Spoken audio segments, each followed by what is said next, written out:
지난 시간에 우리는 7교회 중에 서머나 교회에 대해서 살펴보았죠. 서머나 교회는 외적으로는 큰 환란이 있었고 내면적으로는 매우 궁핍한 그런 환경에 놓여 있었어요. 그런데 그런 어려운 환경 속에서도 끝까지 신앙을 지켰고 그로 말미암아 신실한 성도들의 참 모습을 보였던 서머나 교회에 대해서 살펴봤습니다. 그런데 문제는 이렇게 어려운 환경 속에서도 끝까지 신앙을 지켰다고 할지라도 그 시험은 끝나는 것이 아니라 계속된다는 거예요. 그래서 그런 시험이 계속된다 할지라도 끝까지 신앙을 지키라, 그런 권면의 말씀이 있었음을 우리가 살펴보았습니다.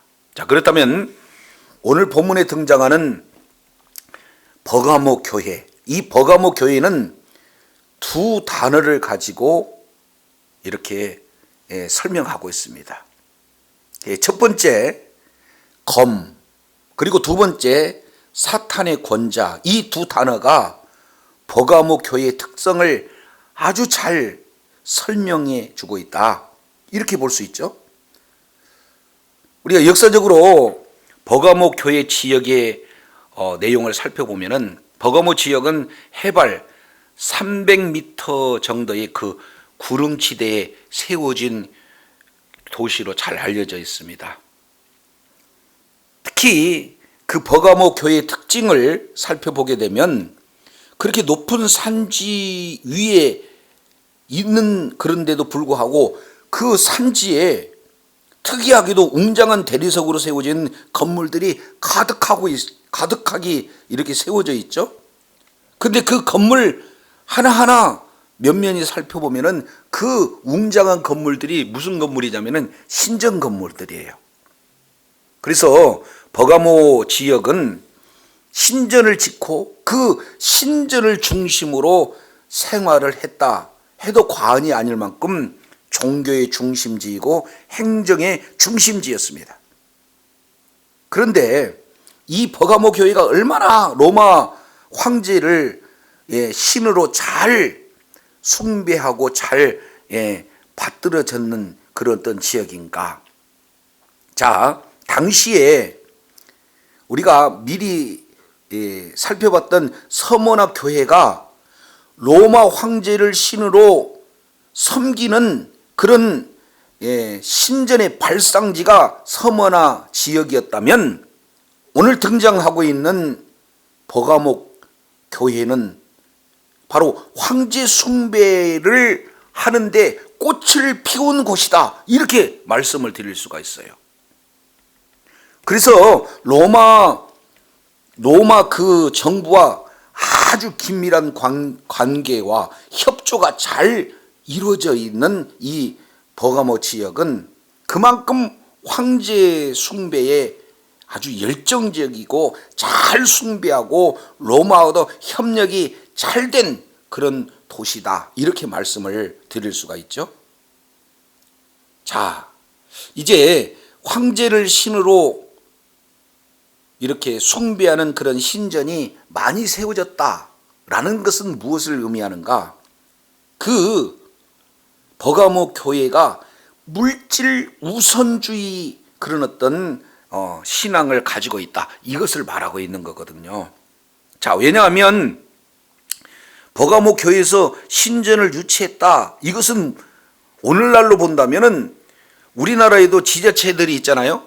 그래서 중앙정부로부터 큰 사업을 따오게 되면은 지자체가 굉장히 사업이 활성화되고 풍성하게 이렇게 풍요한 그런 환경이 되어지는 것처럼 그때 당시 이 버가모 교회에서 황제 신전을 큰 사업으로 이렇게 따왔다, 그만큼 아주 사업이 풍성한, 그리고 물질적으로 풍성한 그런 강력한 힘의 원천이 되고 있다, 이걸 말씀하고 있어요. 그래서 버가모 교회 지역에 신전이 가득히 세워졌다는 것은 그 버가모 교회가 얼마나 대단한 그런 위상이 아닌가, 위상이다, 이렇게 볼 수가 있죠. 그래서 버가모 지역에는 황제 신전만 있는 게 아니에요. 그 당시에 제우스, 미네르바, 바카스 그런 로마 신들이 이렇게 신들의 그 신전들이 가득 세워졌죠. 뿐만 아니라 버가모 교회에 주신이 있습니다. 이 주신은 뭐냐면은 에스클레피우스라는 뱀신이거든요. 그러니까 그 뱀신, 주신이 세워지고 황제신도 세워지고 로마 그 많은 그런 신들이 세워진 그런 웅장한 건물로 가득 세워져, 그리고 그 신들을 섬겼던 우상 숭배의 지혜 전형적인 모습이 버가모 교회의 그 지역에 해당이 됩니다. 자, 그래서요, 이 버가모 지역 사람들은 로마에 대해서 아예 한마디로 이렇게 표현을 하고 있습니다. 그건 로마 그러면은 검, 여기서 검은 뭐냐면 정의의 검을 말하고 있습니다. 그래서 정의의 검은 바로 그들의 기준이 되었어요. 정의의 검은 그들이 가지고 있는 철학, 그들이 가지고 있는 모든 통치나 정책의 핵심이 정의의 검이었던 거죠. 그래서 이제 그 검으로 로마 정부가 이 세상을 통치하고, 그 검으로 이 세상을 정복하고, 그 검으로 그 시대의 많은 나라들을 정복하고 경영할 수 있다라고 버가모 교회는 정의의 검, 그것은 곧 로마다, 이렇게 그들은 생각하고 있다는 거예요. 자, 그렇게 세상을 지배하는 것이 검이다. 세상을 지배하는 것은 총이고 칼이다. 그렇게 아예 그들은 믿고 살았어요. 그래서 실제로 그렇게 생각한 대로 모든 나라들을 정복하고, 그리고 정복한 그런 나라들을 통치하고 경영했던 그런 로마나 사실은 버가모나 같은 생각을 하고 있어 다르지 않았습니다. 자, 이러한 시대적인 정황 가운데 오늘 본문에서 그러한 버가모 교회 성도들에게 예수님은 이렇게 말씀을 하고 있죠. 자, 로마가 가지고 있는 정의의 검이냐, 아니면 우리 주님께서 그들에게 좌우의 날선 검으로 나타나셨는데 우리 주님께서 그들의 기준이 되냐, 이렇게 묻고 계시는 거거든요. 이게 오늘날 우리들에게 얼마나 중요한 말씀인지 몰라요. 세상의 힘은 칼에 나온다라고 믿고 실제로 칼을 가지고 세상을 정복하고 살아가 있는 그런 그 시대적 상황이나 오늘날까지도 똑같은 경영 원리가 적용이 되고 있어요. 원칙이 적용이 되고 있어요. 그래서 힘을 가지고 정복하는 자가 성공하고 힘을 가지고 이제 정의가 실현된다라고 이렇게 생각하고 있는 오늘날과 비단 다를 바가 없다, 그 말이죠. 그래서 오늘날의 시대적인 상황이나 아니면 버가모 그 지역의 신행 상황이나 다를 바가 없다, 같다, 이렇게 볼 수가 있습니다. 자, 그렇다면 이 검을 통해서 세상의 힘, 세상의 권력, 세상의 통치 그 기반을 이렇게 표현하고 있다면 성경에서 말씀하고 있는 검은 어떤 의미를 가지고 있는가? 크게 두 가지라고 봅니다. 첫 번째는 검은 심판이고, 두 번째는 검은 말씀을 의미하고 있어요. 세상에서는 총과 칼이 진정한 힘인 것처럼 이렇게 나타내고 있지만 사실은 역사의 주관자는 누구냐? 하나님이시거든요. 하나님은 말씀이십니다. 말씀이 이 세상을 지배하는 것이지 세상의 힘과 권력이 지배할 수 있다고 볼 수가 없어요. 자, 그러면 정리해 보면 버가모 교회 지역에 검이 이 검에 의해서 이 세상이 정복하는 것과 같이 생각하고 살아가는 그들에게 진정한 힘이 뭐냐? 그 힘의 원천이 뭐냐? 말씀이다 라고 우리 주님께서 선포하고 있는 것이에요. 말씀이 생명입니다. 말씀이 최종적으로 심판하는 것이에요. 그러한 좌우의 날선 검을 가지고 예수님께서 지금 버가모 교회에 나타나고 계시는 거거든요. 그래서 칼에 힘이 있는 것이 아니라 칼에 힘이 있다고 믿고 사는 그들과 우리 주님께서 싸우겠다, 이렇게 말씀하고 있는 거예요. 세상을 지배하는 것이 돈입니까? 세상을 지배하고 있는 것이 힘입니까? 돈뿐만 아니라 세상을 지배하고 있는 것은 뭡니까? 하나님의 말씀에, 하나님께서 역사의 주관자가 되시는 거예요. 그런데 세상에 힘이 있다, 아니 칼이 세상의 힘이고 근원이 된다, 이렇게 믿고 사는 그런 자들에게 나는 너희의 대적이 되겠다라고 우리 주님께서 지금 말씀하고 있는 거예요. 그래서 그렇게 사는 자들에게 하시는 일이 뭡니까? 속히 임한다고 말씀하신 거예요. 우리들의 진정한 주권자, 우리들의 진정한 통치자, 그 생명의 공급자가 누구냐? 말씀이 되신 우리 주님이신 줄로 믿습니다. 자, 이런 관점에서 우리가 한번 이제 살펴보고자 합니다. 오늘 본문 내용을 통해서 보면은 하나님의 의도를 보다 잘 분명하게 설명하기 위해서 히브리인의 문장 구조, 다른 말로 본다면 키아즘 구조, 그 가장 그 가운데 중심에 검, 그리고 그 검과 짝을 이룬 이후에 13절에 나타나는 핵심 두 가지 내용이 있어요. 자, 보시겠습니다. 사탄의 권자, 그리고 두 번째, 나를 믿는 믿음을 저버리지 않았다 하는 그 말씀. 다시 말씀드린다면 주님께서는 그들에게 하시는 말씀이 무슨 말씀이냐? 칭찬의 말씀이에요. 나는 너희가 어디서 사는지, 너희가 어떻게 사는지 우리 주님께서는 다 알고 계시다라고 이렇게 칭찬해 주고 있는 것을 보게 됩니다. 그들이 어디서 살았습니까? 사탄의 권좌에서 살고 있다는 거예요. 우리가 잘 알겠지만 권좌라는 것은 자리 또는 좌석, 의자, 이렇게 쉽게 표현을 해볼 수가 있잖아요. 그래서 사탄의 권좌는 것은 사탄의 의자가 있는 곳, 이렇게 표현할 수 있게 됩니다. 자, 그렇다면 의자는 무엇을 의미하느냐? 통치를 의미하는 거예요.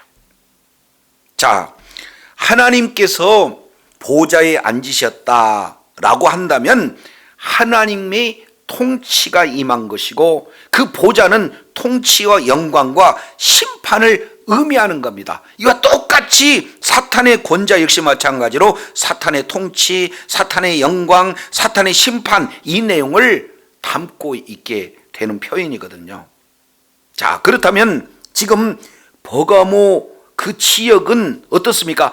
가장 높은 위치에 있는 도시고, 그리고 산 구릉 지역에 위치한 도시이기 때문에 그 높은 곳에 높고 화려한 웅장한 건물을 지어져 있다. 그러면은 높은 곳에 그 웅장한 그런 건물들을 모든 사람들은 보고 이렇게 주목하게 이렇게 맞는 거 아니겠어요? 그래서 그 중심에 또 뭐가 있어요? 사단의 권좌가 있다는 거예요. 그래서 이것은 오늘날 높고 아름다운 것을 바라보는 모든 그런 어떤 이 세상을 사탄이 통치하고 있다, 사탄이 영광을 받고 있다, 이렇게 의미한다, 이렇게 우리가 생각해 볼 수가 있습니다. 자, 이것이 1세기 당시의 버가모 교회 상황만은 아니죠. 오늘날도 똑같은 그런 상황이 진행되고 있습니다. 자, 이 세상을 누가 지배하고 있습니까? 미국입니까? 우리나라로 보면은 청와대입니까? 우리들이 생각하는 것을 바라볼 때 이 세상을 지배하는 것은 그들의 보좌, 그죠? 그들의 보좌가 힘이 있다라고 우리는 이렇게 말하고 있어요.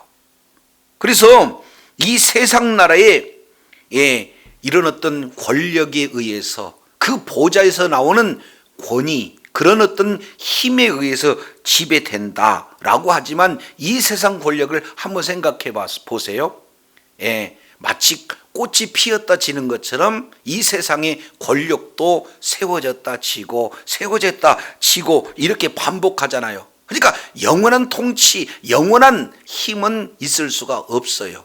그러나 이 세상의 영원한 통치, 그 내용은 어디가 있느냐? 바로 우리 하나님의 통치인 줄로 믿으시기를 바랍니다. 모든 이 세상의 주권자는 하나님이세요. 그래서 이 세상의 모든 것은 하나님의 이렇게 손아귀에 있다, 이렇게 있다는 이 사실을 우리는 잊어서는 안 됩니다. 자, 그래서 이 세상의 통치에 대한 내용을 우리는 구약성경과 신약성경 한 군데 예를 들어보면 조금 더 이해가 되죠. 자, 구약성경 대표적인 내용이 이사야서 6장 1절 이하 내용을 통해서 살펴볼 수가 있어요. 이제 우시야가 50년 철권 통치를 하고 이제는 죽습니다. 그러니까 그 나라가 굉장한 위협이 나타났을 때 이사야 선지자는 하나님 앞에 기도하고 있을 때 하나님께서 높이 들린 하나님의 보좌를 보여주고 있는 것을 보게 됩니다. 이 세상은 우시야가 통치하는 것이 아니라 내가 통치한 것이다라는 것을 보좌를 통해서 보여주고 있는 모습과 똑같습니다. 자, 구약에서 이런 우시야 시대의 보좌를 말씀하고 있다면 우리가 이제 또 이렇게 살펴볼 내용이지만 요한계시록 4장 2절 이하 내용을 통해 보면 하늘의 보좌가 이렇게 나타나는 것을 보여주고 있어요. 이 보좌는 뭐냐? 온 우주 만물의 중심이 뭐냐? 하나님의 보좌라는 것을 말씀하고 있어요. 이 세상에 심판이 이루어지고 이 세상에 여러 가지 많은 사건 사고가 있는데 가장 그 중심이 어디냐? 하나님의 보좌를 중심으로 이 온 우주 만물이 경영되어지고 통치되어진다는 사실을 뭘로 표현하고 있습니까? 그 출발점이 뭡니까?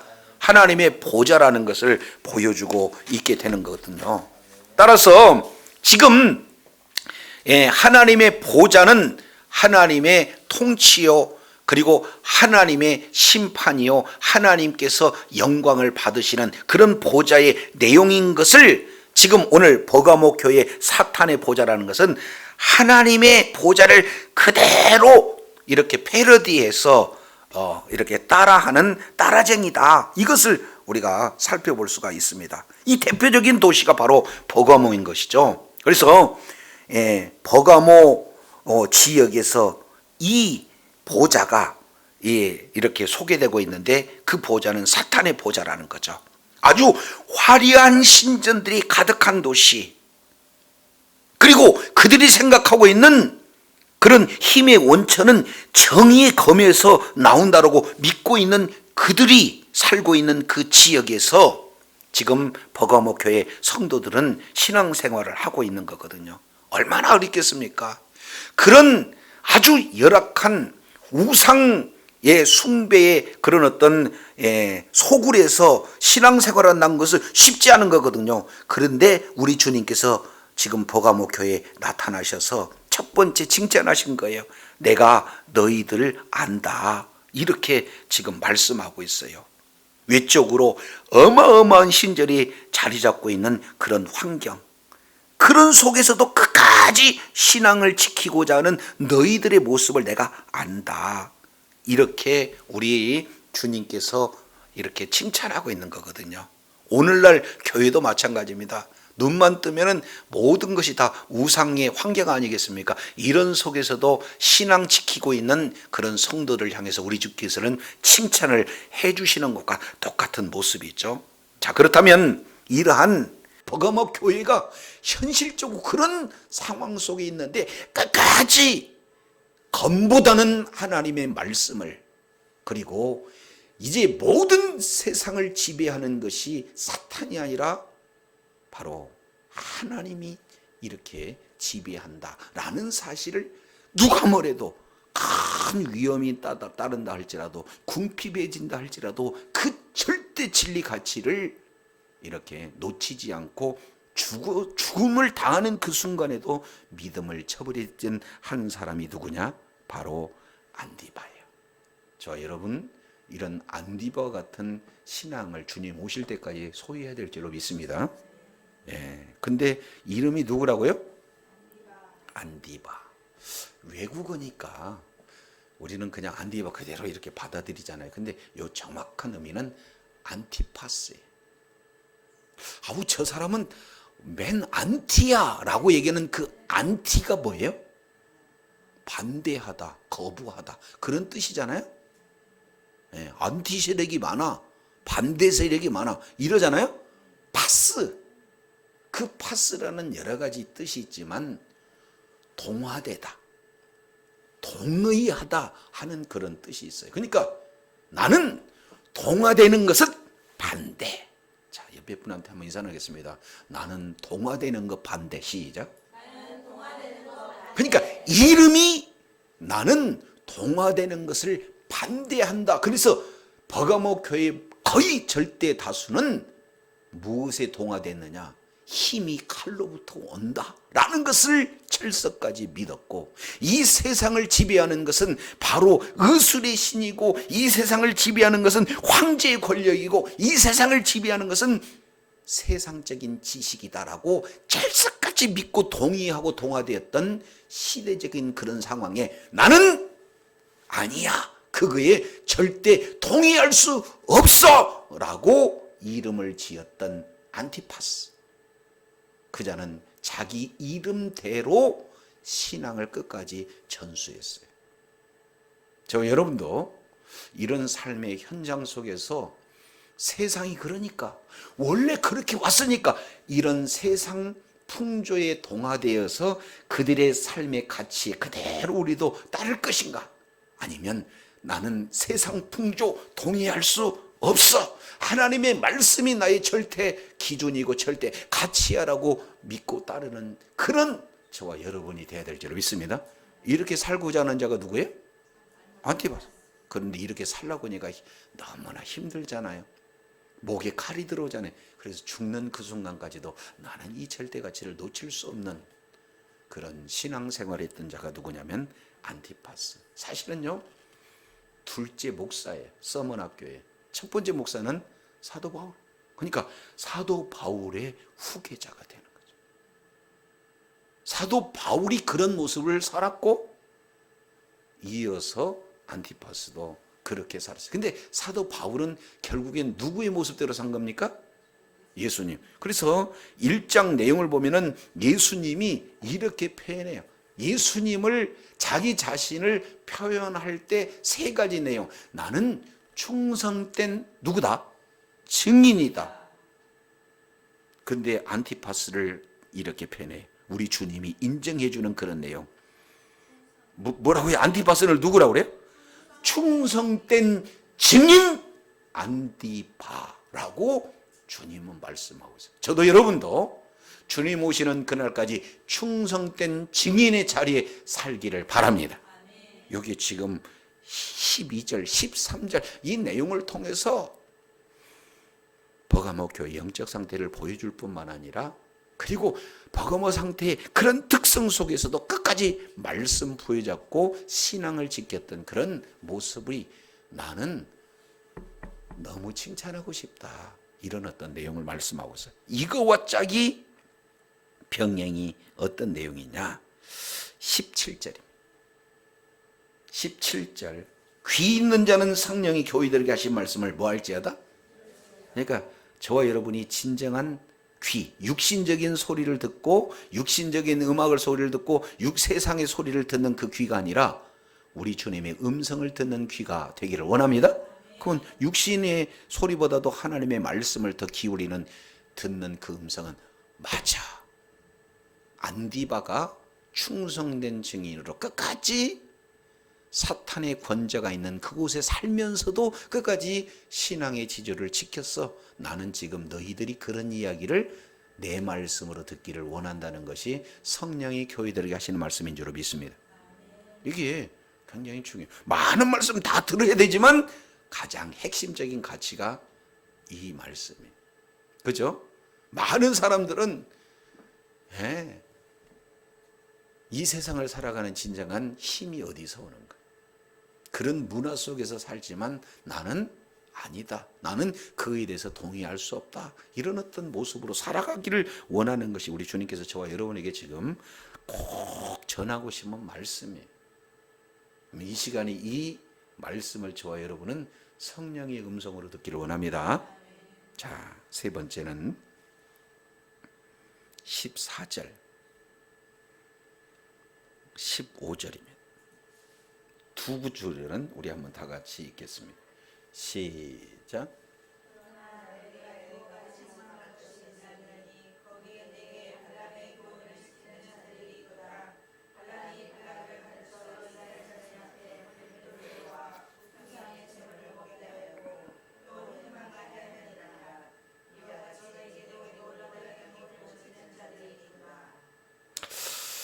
(13절까지는) 나는 정말로 칭찬하고 싶다 해놓고 14절의 첫 마디가 어떤 겁니까? 아니요. 그렇죠. 그러나. 그러면은 칭찬이 있지만은 칭찬보다도 그 뒤에 뭐가 있다는 거예요? 책망할 것이 있다는 거예요. 그 책망할 걸 한마디로 본다면은 발람이에요. 뭐라고요? 안디바와 같은 순교적 신앙을 가졌는데 그 순교적 신앙을 완전히 엎어버릴 수 있는 내용이 뭐냐? 발람의 교훈이 있었다는 거예요. 이 너무너무 중요한 겁니다. 자, 순교적 신앙, 발람의 교훈. 이 중에 누가 더 셀 것 같아요? 둘 다. 근데 그 순교적 신앙을 무너뜨려 버리는 것이 뭐예요? 발람의 교훈이다 그 말이에요. 근데 그 뒤에 조금 이상하게 얘기를 나와요. 15절에 보니까 이와 같이 내게도 무슨 교훈? 한번 더 합니다. 발람의 교훈, 니골라당의 교훈. 그러니까 이와 같이 그랬으니까 발람의 교훈은 곧 무슨 교훈이다? 외국인으로 산다는 것은 참 힘들어요. 왜 그러냐면 발람의 교훈이나 니골라당의 교훈은 우리가 봤을 때는 같은 것 같아요? 틀린 것 같아요? 근데 이 시대적 사람은 같은 말이에요. 이걸 쪼크로 표현한다면 흰 구두나 백 구두나 같은 내용인 것처럼. 아셨죠?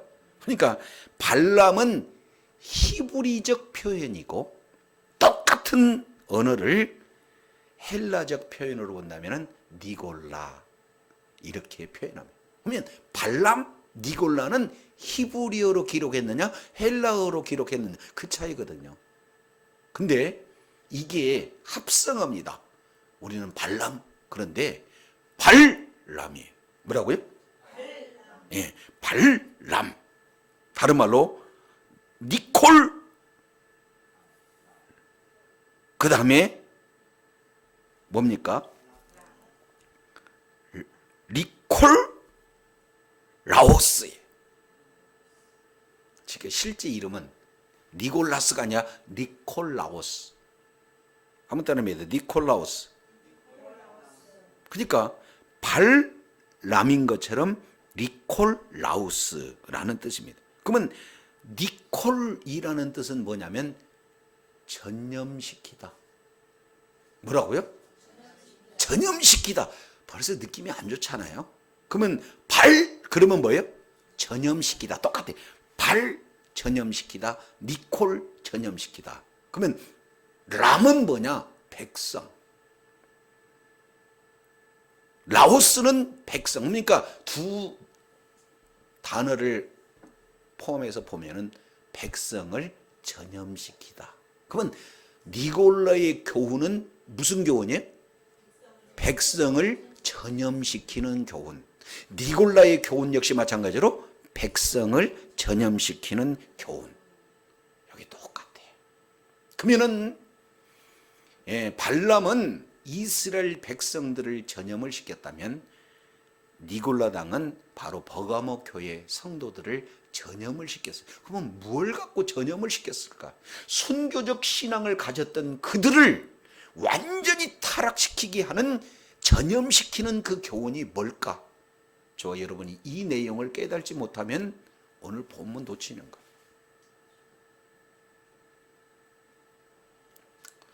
여기에 민수기서 21장 21장에서 25장 그리고 31장 이것을 배경을 두고 하는 내용인데, 이걸 간략하게 말씀한다면 바로 이스라엘 그리고 모압, 이 내용은 아주 철천지 원수의 나라입니다.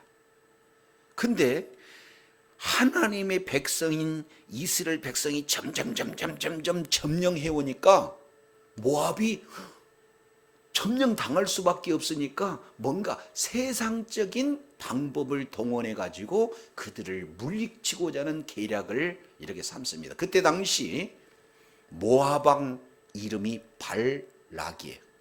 발가락이 아니고 발락이다 그 말.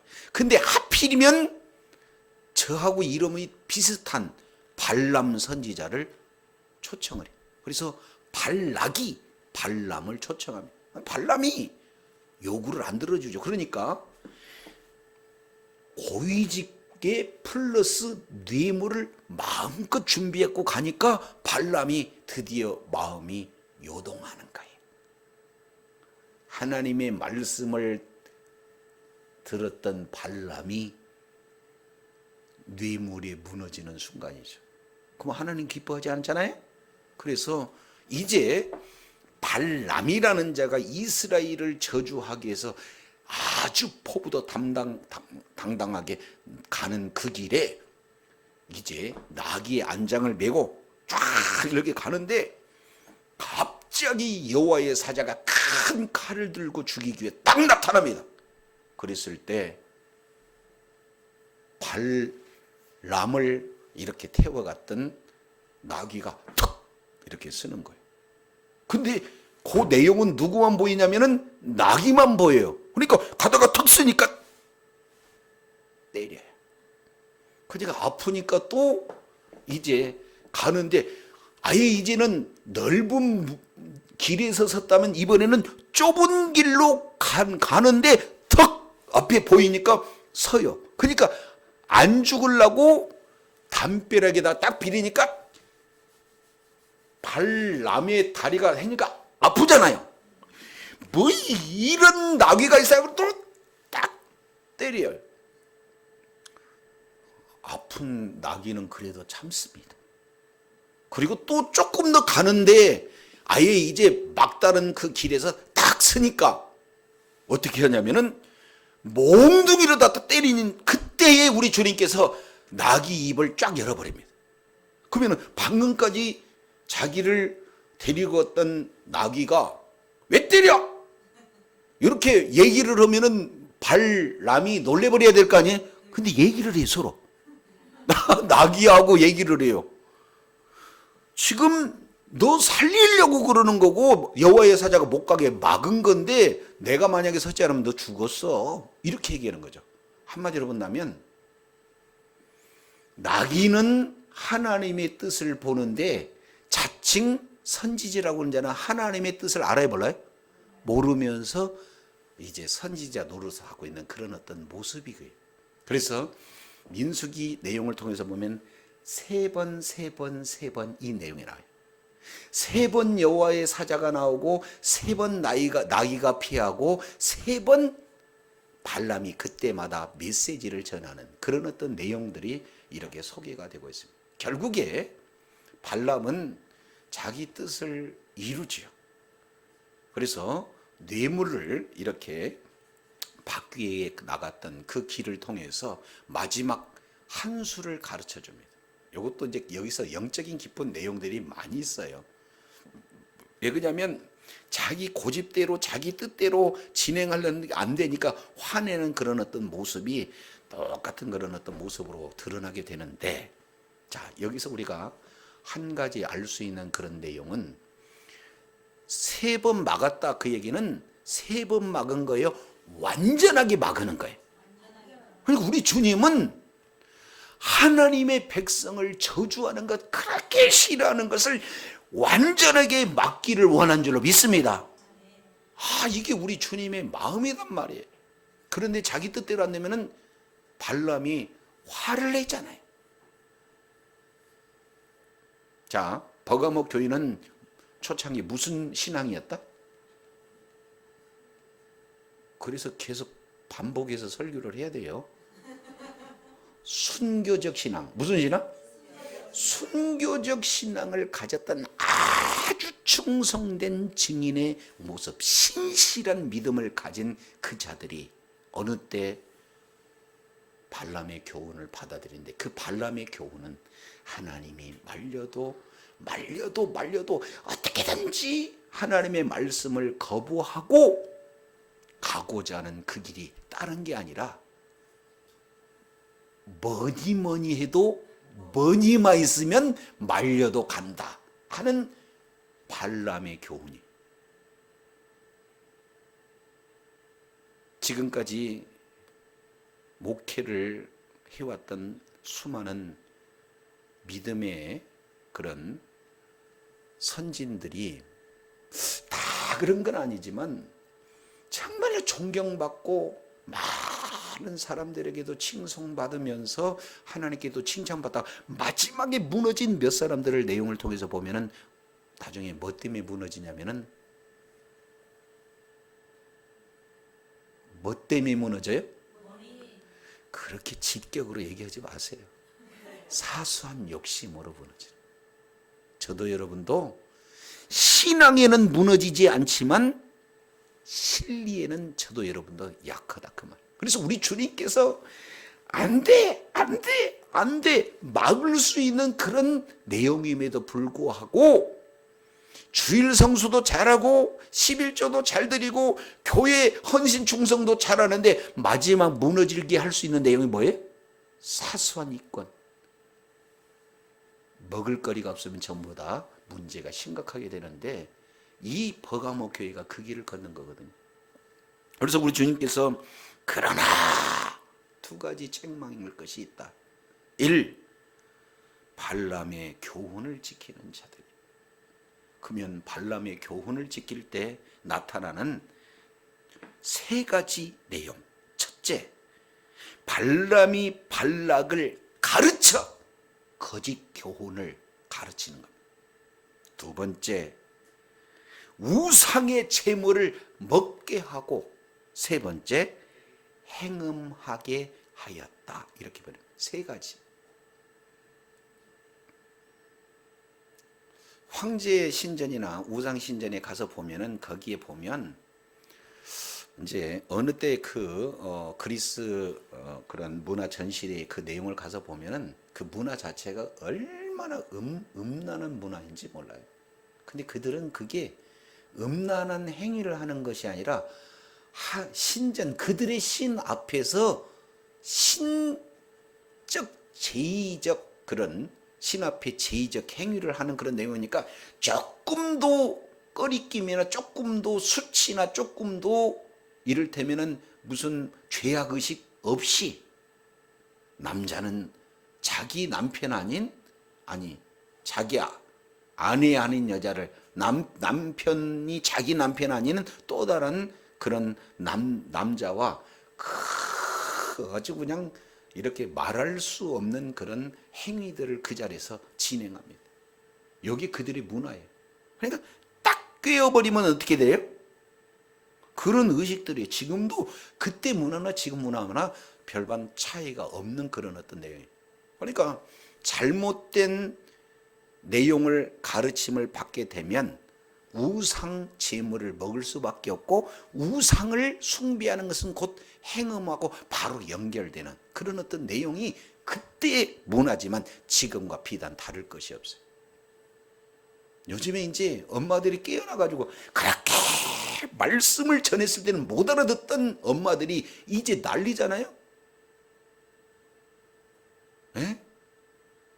지금 아주 감수성이 예민한 초등학교 그 학생들, 중학교 학생들을 대상으로 해서 아주 적나라한 성문화를 얘기하는 게, 아니 성교육을 시키는 게 아니 그냥 성문화를 가르쳐버리는, 그러니까 막 반대하고 지금 난리잖아요. 그 이전에는 그렇게 좋아했던 사람들이. 이게 지금 문화에 지금 낙태도 법으로 통과돼야 되는 거고, 남자가 남자와 여자가 행음을 하는 그런 어떤 내용은 그냥 보편적인 진리다라고 얘기하는 지금 시대와 똑같은 비단 내용을 우리가 접해보게 됩니다. 근데 다른 데서 무너지는 게 아니라 어디서 무너져요? 그런 데서 사소하게 그냥 무너져 버리는 거예요. 그래서 우리 주님께서 이렇게 표현해요. 자, 네 번째입니다. 네 번째 16절 우리 한번 읽습니다. 그러므로 뭐하라? 다시 그러므로 뭐하라? 그렇지 않으면 내가 어떻게 간다? 속히 가서. 시작. 그러니까 이런 내용 가운데 있는 사람은 지금 네 순교적 신앙을 버려버리고 완전히 무너뜨리니까 우리 주님이 얼마나 급하기에 내가 이런 자리에 있으면 속히 간다 이렇게 얘기한다 그 말이죠. 저도 여러분도 여기서 예배드리고 말씀 묵상할 때는 건전할 수 있는데 막상 콩나물 100원 깎는 그 현장 속에서 우리의 마음을 딱 보든지 이런 어떤 내용을 보면은 순교적 신앙은 어디 가고 요거에 목숨 걸어요. 끄댕이가 뭔지는 모르겠으나 잡는 그 순간은 뭐 200만 원, 1000만 원 이런 거 갖고 논하는 내용이 아니라 아주 사소한 것에서 혈기가 나고 사소한 것에서 거짓말이 나오고 사소한 것에서 이를테면은 분노가 나타나서 그냥 무너져 버리잖아요. 그잖아요.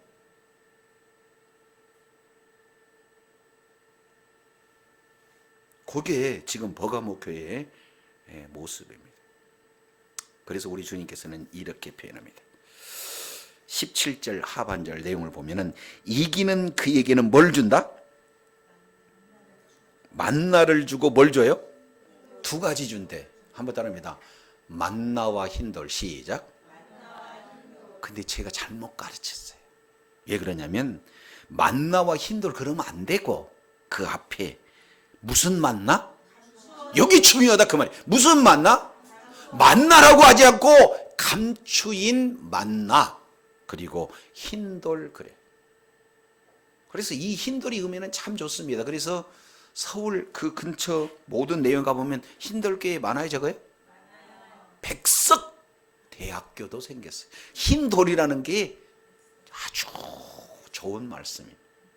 그래서 이런 이기는 자에게 주어지는 하나님의 약속 두 가지, 숨겨진 만나 그리고 흰 돌 이렇게. 그러면은 숨겨진 만나 이 내용을 알려면 만나는 신약 용어예요, 구약 용어예요? 그냥 구약으로 가봐야 되죠.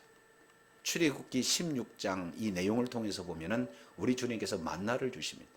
그래서 만나에 얽힌 내용은 구약이 너무나 자세히 기록하고 있죠. 이스라엘 백성들이 광야를 걷는데 문제 크게 세 가지. 이 내용은 우리가 인생에 살아가는 세 가지를 압축 요약하고 있어요. 그 중에 첫 번째로 나타나는 것이 출애굽기 15장의 물 문제예요. 마시는 문제. 그리고 두 번째는 음식 문제. 먹고 마시는 것 이거 심각한 문제거든요. 하나님 먹는 문제 마시는 문제 해결하면 나 예수님 잘 믿을게요. 헛소리라는 것이 마지막 증명이 되죠.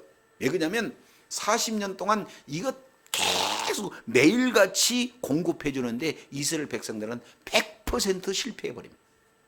그래서 우리 주님께서는 그 만나 하나를 잘 간수해라 해서 만나를 한 오매를 만나 항아리에다 집어넣어 가지고 그 만나 항아리를 어디다 집어넣냐면은 법궤 안에다가 딱 집어넣어서 영원토록 기념할 것을 말씀합니다. 근데 문제는 그 숨겨진 만나가 사라져 버렸어요.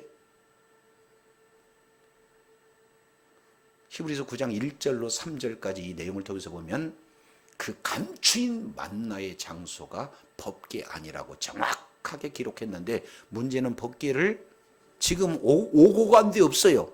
그래서 이스라엘 백성들은 어떻게 하냐면 예레미야가 아니야, 이건 학자들의 얘기고 그들의 내용이에요.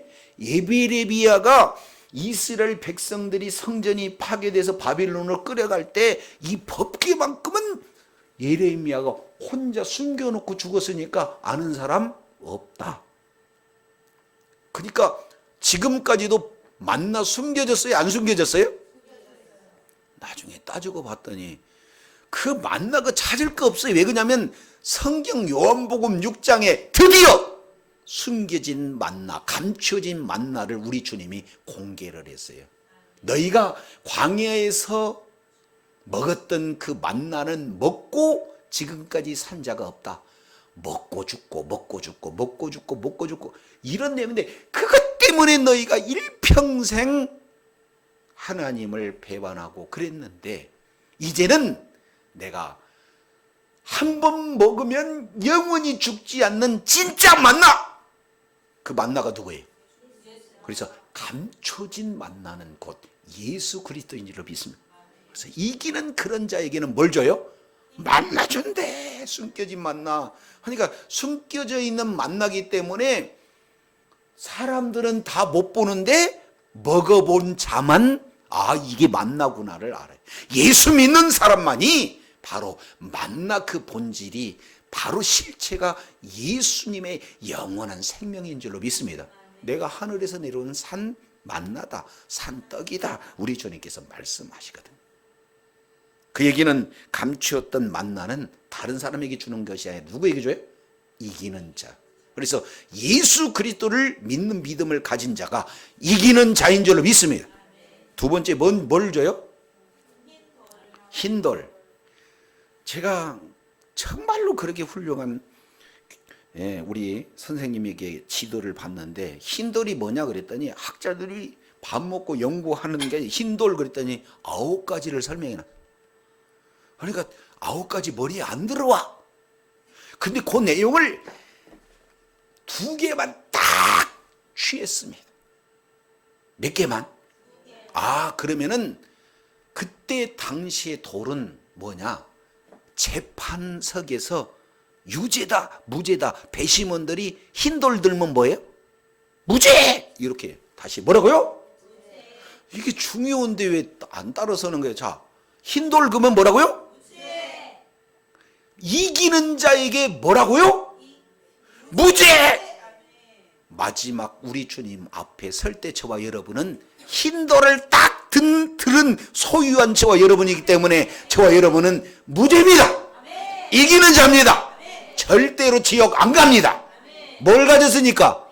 흰돌을 가졌으니. 근데 그 흰돌이 뭐냐? 예수님이시다 그 말. 아멘이십니까? 두 번째 내용은 출입증이에요. 출입증. 무슨 잔치에 초대권으로 받는 초대권을 흰돌을 줘요. 그러니까 초대권이 있는 자만이 그 잔치에 들어갈 수가 있죠? 그러면 마지막 천국 잔치에 들어갈 자는 뭘 가져야 돼요? 그렇게 얘기하지 마세요. 티켓이라고 좀 해주세요. 티켓이고 뭐예요? 출입국. 그러니까 우리 주님이 어찌 왔냐 그러면은 출입증 받았네 했는데요. 그러면 무사 통과입니다. 아멘이십니까? 출입증 저와 여러분 그때 받는다, 지금 받았다. 예수 믿는 사람에게 이미 주어진 줄로 믿습니다. 그래서 2가지. 감추어진 만나, 곧 흰돌을 저와 여러분에게 주셨다. 이렇게 말씀하고 있어요. 아멘이시죠? 근데 요 내용이 누구에게 주어져요? 그러면 진짜는 뭘 먹어요? 앞에 봤더니 우상제물을 먹는데 우리는 뭘 먹어요? 우상제물하고 비교가 안 되는 만나 먹는다니까요. 우상제물을 먹는 자 죽습니다. 만나 먹는 자는 영원히 삽니다. 두 번째, 자, 그런 우상제물을 먹으려면 어디에 초청받아야 될까요? 음란한 잔치, 황제 숭배하는 그 잔치에 그들은 들어가는데 우리는 나는 거기에 안티파스! 동의할 수 없어. 진정한 파티는 천국 파티야. 거기에 딱 들어가는 거죠. 그 2가지가 여기에서 나타나는 거예요. 얼마나 좋은지 몰라. 아멘이시죠? 근데 이 두 가지를 받았는지 안 받았는지 저와 여러분 알아요, 몰라요? 모르면 안 되고 알면 또 이게 그런데 이게 참 이상하잖아요. 그래서 우리 주님께서 마지막 이렇게 회개하는 그런 자에게 뭘 주냐면은 새 이름을 기록한 걸 준대요. 근데 그 새 이름이 어디냐면 받은 돌 위에 새 이름이 딱 쪄졌다 그 말이에요. 그러면 새 이름, 저와 여러분이 이름이 새 이름인데 혹시 새 이름 아셔요? 몰라요? 아니 모르면 안 되죠. 주일 오후 예배 시간에 다 얘기했는데 이사야서 62장 내용을 봤더니 그 이름이 이름이고 모르잖아요. 마지막 우리 주님께서 이사야 62장 1절부터 쭉 봤더니 새 이름을 준대. 옛 이름은 뺏겼고, 그죠? 옛 이름은 더럽혀졌어요. 그래서 우리 주님께서 새 이름을 주는 것인데 그 새 이름이 헵시바. 또 그 이름이 뭐예요? 뷸라. 이렇게 우리 주님께서 말씀하시잖아요. 아멘이시죠? 근데 헵시바 뷸라 이것을 설명해 줘야 되니까 아니까 뒤에 또 설명을 해. 12절에 보니까 거룩한 백성, 여호와의 구속하신 자, 찾음받은 자, 버려지지 않는 성읍, 이렇게 해석을 해줘요. 그러면 새 이름은 다른 말로 본다면 새 하늘과 새 땅의 새 백성의 이름이 새 이름인 줄로 믿습니다. 이게 저와 여러분에게 주어진 내용이에요. 근데 새 이름으로 칭한 자라야만이 어디로 들어갈 수 있어요? 새 하늘과 새 땅 들어간다니까요. 그러니까 저와 여러분은 무슨 이름을 가졌어요? 새 이름을 가진 거예요. 근데 새 이름을 안 가진 자는 어떻게 해야 되는가? 이사야서 65장 15절 내용을 봤더니 너희의 끼친 이름은 나의 택한 자의 저주거리가 될 것이다. 그러나 주 여호와가 내가 너를 죽인다. 그러니까 여기서 저주거리 죽이는 이름은 옛날 이름이에요. 받은 자예요. 근데 그 뒤에 내 종들은 다른 이름으로 칭한다 해서 다른 이름이 뭐냐? 새 이름이다 그 말이죠. 그러니까 새 이름이냐 아니면 새 이름을 받지 못하느냐에 따라서 저주거리 사망을 가지느냐 아니면 그 이름이 말 그대로 거룩한 백성, 구속한 백성 이런 자의 이름이냐 이게 결정이 돼요. 근데 이 이름을 이긴 자한테만 기록했는데 내용을 봤더니 그 이름을 안대요 모른대요. 새 이름을 기록하는 것이 있나니 받은 자밖에는 그 이름을 알 사람이 없느니라 그랬으니까 받은 자는 알아요 몰라요? 대답 아는 분도 계시네요. 여기에 안지 모른지 요한복음 10장에 나와 있어요. 요한복음 10장 이 내용을 통해서 보면 예수님이 양을 이끌어가는 이를테면 목자시래요. 근데 양은 신기하게도 자기 목자를 안대. 목자도 양을 알고 양도 목자를 아는데 신기하게 양은 목자의 음성을 듣고 안대. 그러면 다른 양은 어떻게 해요? 몰라. 그러니까 요 내용은 바로 저와 여러분이 예수가 그리스도인 줄로 믿습니다. 지금 아멘한 분은 어떻게 되냐면은 예수가 그리스도라는 사실을 알아들으니까 아멘한 거 아니에요?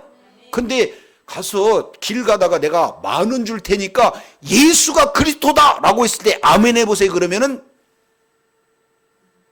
쳐다봐 버릴 거 아니에요. 아니면 꼭 꽂는 사람으로 오해할 거 아니에요. 알아듣는 이 한 분이네.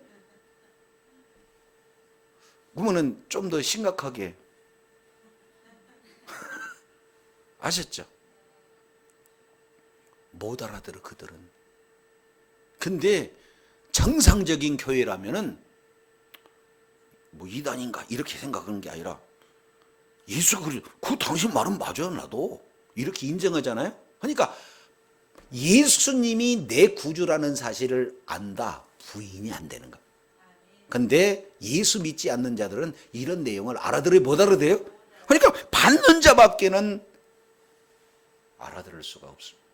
우리는 전도 현장에 이 내용을 얼마나 많이 체감하고 실감하고 있는지 몰라요.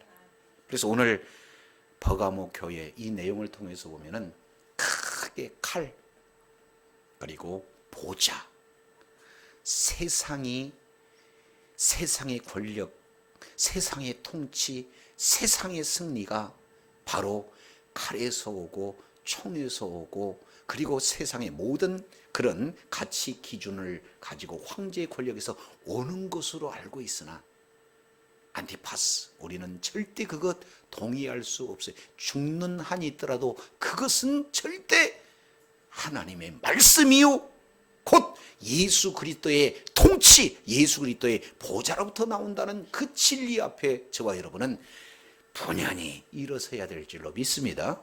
근데 엄청난 순교적 신앙을 가졌다 할지라도 사소한 것, 조그만 거에 우리도 모르는 사이에 점점 마비가 돼서 그 어마어마한 칭찬받는 그 신앙을 마지막 싹 없애버리는 그런 내용은 큰 문제요, 사소한 조그마한 문제예요. 그러니까 저와 여러분이 교회에서 막 불받았다 할렐루야 하지만 집에 가갖고는 애 한마디에 확 넘어져 버릴 수도 있고, 남편 소리 한마디 넘어져 버릴 수 있고, 시장에서 콩나물 살 때 무너져 버릴 수 있는 모습이 저와 여러분들의 모습. 그러니까 지금 콩나물 깎고 있을 때 우리 주님이 그 신앙 지키기 위해서 와서 싸워버린다 그 말이에요. 저와 여러분하고 그리 가면 안 돼. 네 믿음 팔아. 아셨죠?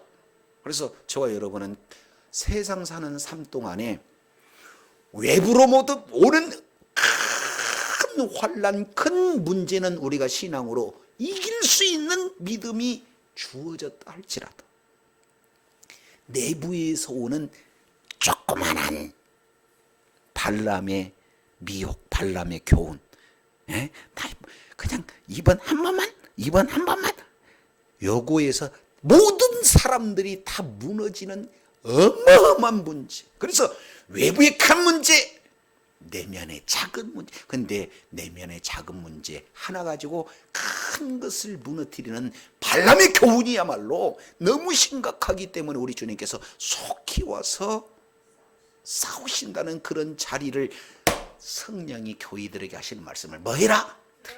이거 쉬운 일이 아니에요. 그래서 이기는 그에게 몇 가지? 두 가지. 숨겼던 만나이신 예수님의 영원한 생명, 그 예수님과 연합되는 그런 내용을 줄 뿐만이 아니라 아예 우리는 티켓이 있기 때문에 오늘 또 천국잔치, 내일 또 천국잔치, 주님 오신 그때는 진짜 천국잔치, 초대권이 이미 확보가 됐고 누릴 수 있는 특권이 저와 여러분이 주어졌는데, 이 내용은 먹어본 자만이 알아요. 주님의 인도함을 받은 자만이 압니다. 주님 오시는 그날까지 날마다 이기는 자가 되어서 주님이 주시는 만나로, 주님이 주시는 하나님의 놀라운 특권, 하나님의 나라의 잔치를 온전히 누리는 지혜자요, 축복자요, 능력자요, 하나님께 칭찬받는 복된 자리에 있기를 예수의 이름으로 축원합니다. 기도하겠습니다. 하나님 아버지 감사합니다. 주님의 은혜로, 주님의 사랑으로, 주님의 축복으로 인도하시기 위해서 외적으로 큰 신앙을 소유했다 할지라도 내면적인 작은 거에 무너지는 이 시대에 우리가 살면서 끝까지 우리 주님께서 이기기를 원하시고, 이기는 자에게는 숨겨진 감춰진 만나, 그리고 흰돌, 이것은 받는 자에게 맞게 주어지지 않는 아버지 하나님의 새 이름이라는 사실을 다시 한번 일깨워 주셨사오니 주님 오시는 그날까지 이기는 자가 되어 주님 앞에 허락하신 모든 분복을 다 받아 누리는 축복자의 능력자들 다 되게 하여 주시옵소서. 예수 그리스도 이름으로 기도 올리옵나이다. 아멘.